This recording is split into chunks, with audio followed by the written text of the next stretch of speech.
मैं अखिलेंद्र मिश्र जी से अनुरोध कर रहा हूं कि वे इस अवसर पर आए हुए हमारे जितने भी प्रेस के भाई हैं इस प्रेस वार्ता को संबोधित करेंगे।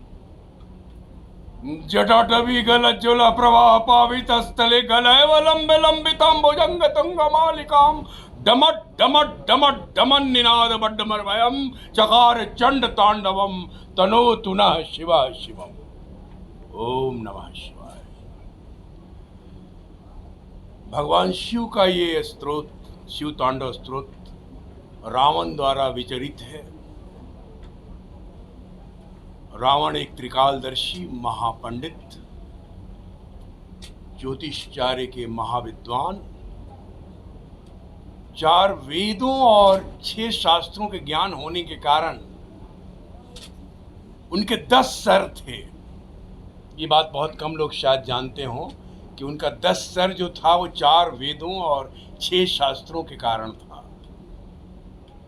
अपने हर सर को वो काट के जब भी तपस्या करते थे ब्रह्मा जी को प्रसन्न करने के लिए चढ़ा देते थे और पुनः वह सर आ जाता था। ब्रह्मा जी से उन्होंने काफ़ी वरदान ले रखी थी, अजर अमर हो गए थे। ब्रह्मा जी ने उनके नाभि में अमृत कुंड भी स्थापित किया था। 64 चतुर्युगी उनकी उम्र थी रावण की।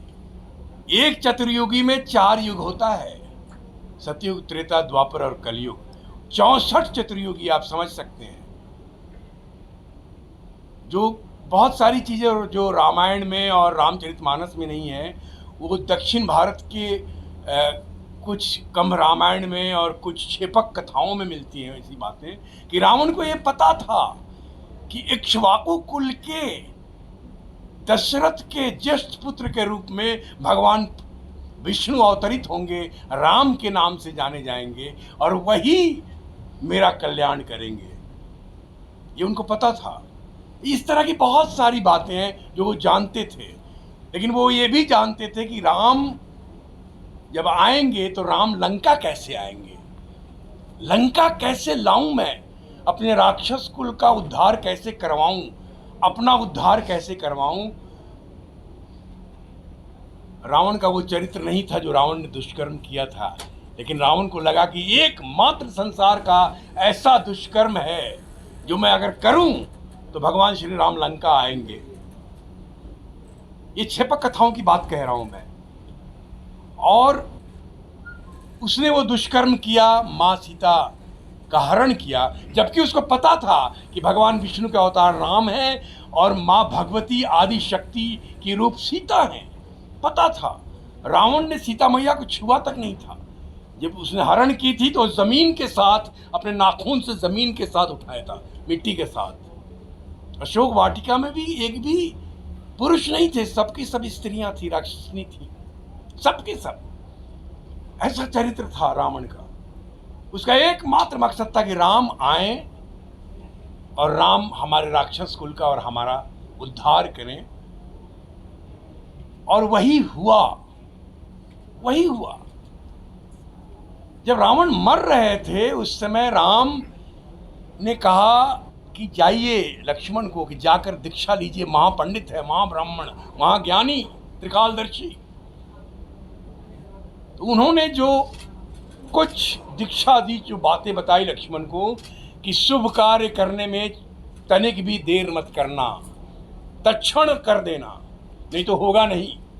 मैं भी सोचा करता था कि मैं पृथ्वी से अपने राक्षस कुल के लिए स्वर्ग तक सीढ़ी लगाऊंगा और लगाते रह गया, लगा नहीं पाया।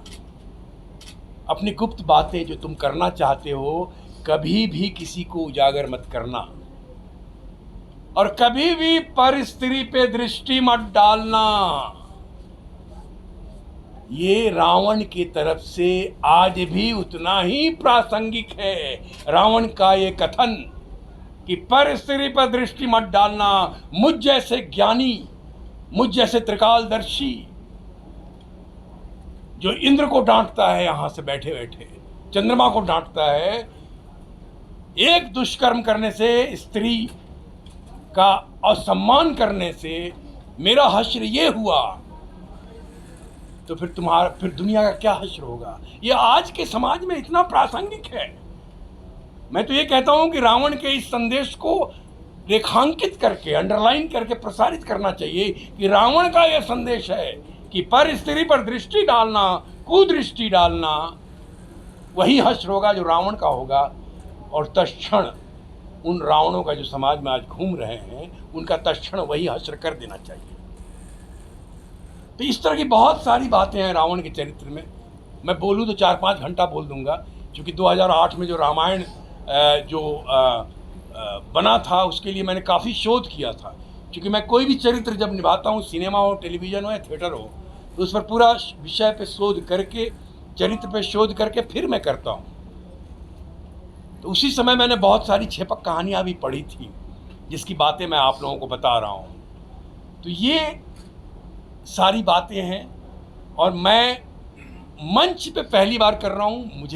मैं धन्यवाद करता हूँ लव कुश रामलीला समिति को, जिन्होंने मुझे ये अवसर दिया है कि मैं रावण को मंच पे प्रदर्शित करूं, प्रस्तुत करूं, रावण के रूप में पहली बार मंच पे। जबकि मैं 40 सालों से थिएटर करता आ रहा हूं, 40 सालों से। जब भी मन करता है, बैटरी डाउन होता है एज एन एक्टर, तो वार्म अप करने के लिए मैं तुरंत एक नाटक कर देता हूँ। तो अभी मेरे पास समय नहीं था, कम था कि मैं पूरी मंडली के साथ नाटक करूँ नया। तो मैंने सोलो परफॉर्मेंस 1.5 घंटे का तैयार किया अभी, स्वामी विवेकानंद का पुनर्पाठ।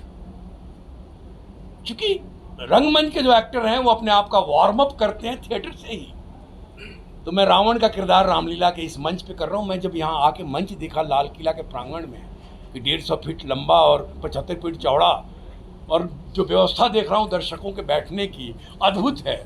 मैं बहुत उत्साहित हूँ, इनफैक्ट मैं बताऊँ, और मैं बहुत कॉन्शियस भी हूँ, और मेरे लिए बहुत बड़ा चैलेंज भी है। क्योंकि उस रावण को जो मैंने टेलीविज़न सीरीज में किया था, उसको ना तो स्टाइलाइज किया था, ना तो मैंने रियलिस्टिक किया था, उसको बीच में खड़ा किया था। क्योंकि वो रामायण देखा होगा आप लोगों ने, तो वहाँ रावण रोया भी है, मानवीय संवेदनाओं से परिपूर्ण है। उस रावण को मैंने ऐसा चरित्र चित्रण किया था।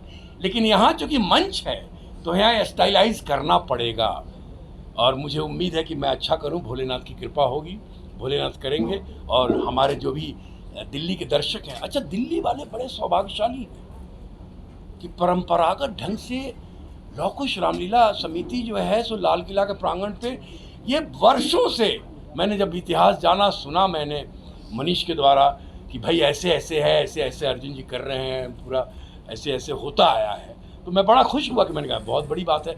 और फिर ये भी पता चला कि दिल्ली में कई रामलीलाएँ होती हैं। तो दिल्ली वाले बड़े भाग्यशाली हैं। हालांकि हर गाँव में, कस्बों में रामलीला अपने अपने स्तर पर होता है, बड़ी अच्छी बात है। क्योंकि राम तो मानव की चेतना है, भारतीय संस्कृति के आधार है राम।